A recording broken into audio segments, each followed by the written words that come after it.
Why would they mow down all these people? You can't let everyone in. So they killed them? Dead people don't get infected. It's kind of shitty. The Last of Us really has been a story of contrast. It's some pretty dark themes, but they're juxtaposed against an aesthetic that we find very beautiful. That contrast is visual, but it's also in the environment. The world we decided was actually its own character.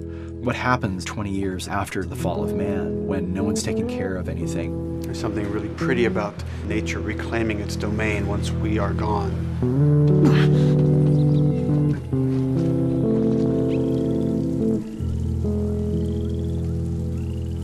So everything we're doing in the environments is relating back to what you should be feeling in the story or what's happening to these characters. You as a player, you as Joel, you can look at these things and reflect about how much we've built and what we've lost.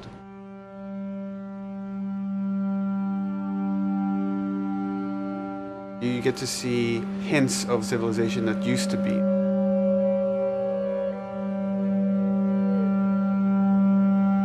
Each level has, a lighting artist, a modeler, and a texture artist, and we all work together. This was the block mesh that they gave me, and it set the interior of a building.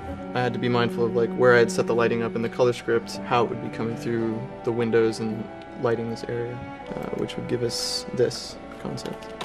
I keep everything on separate layers, so say if they don't want the guys in the concept, I can take them out, or if they don't want the closet there, I can take that out really easily. Keep everything really flexible. With Naughty Dog, we really try to cultivate a culture where anybody is encouraged to criticize anybody else's works. And we find that the more we do that, the better the game gets. We don't have a lot of meetings because most of the meetings are you and 2 other people hanging out at somebody's desk. If you need something to get done, you just go find that person and you talk to them about it. So, dude, I was actually trying to figure out right here, there should probably be some dead foliage.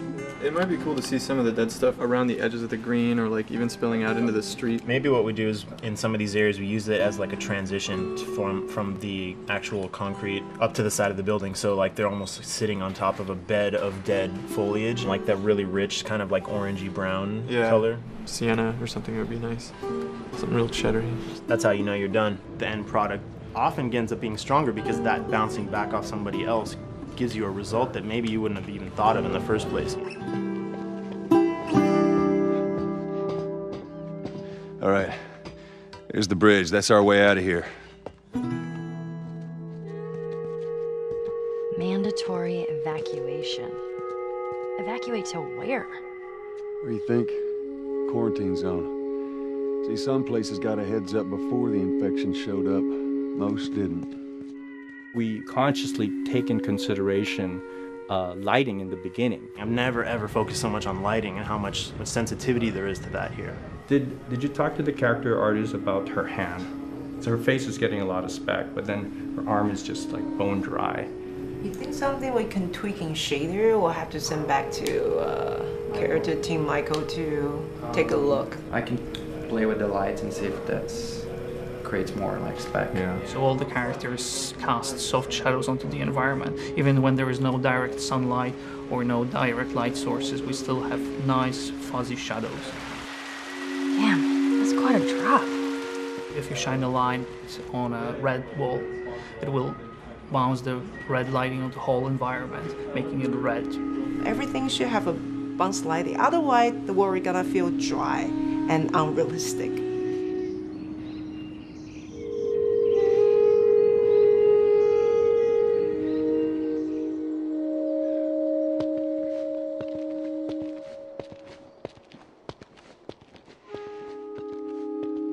Once I finish the concept, they take it at 3D artists and lighters, VisFX guys, and they'll bring it into the game engine. They got the same sign, all the foliage, lighting. That's how it kind of translates from the color script to the finished game that you play. This way. If we cut through downtown, we can hit the Capitol building by sunrise.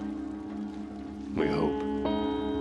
This engine is really driven in a way towards a very high level of cinematic control. Hopefully, if we achieve our goal, you'll see it is beautiful. There are these truly beautiful moments amid all this chaos and destruction.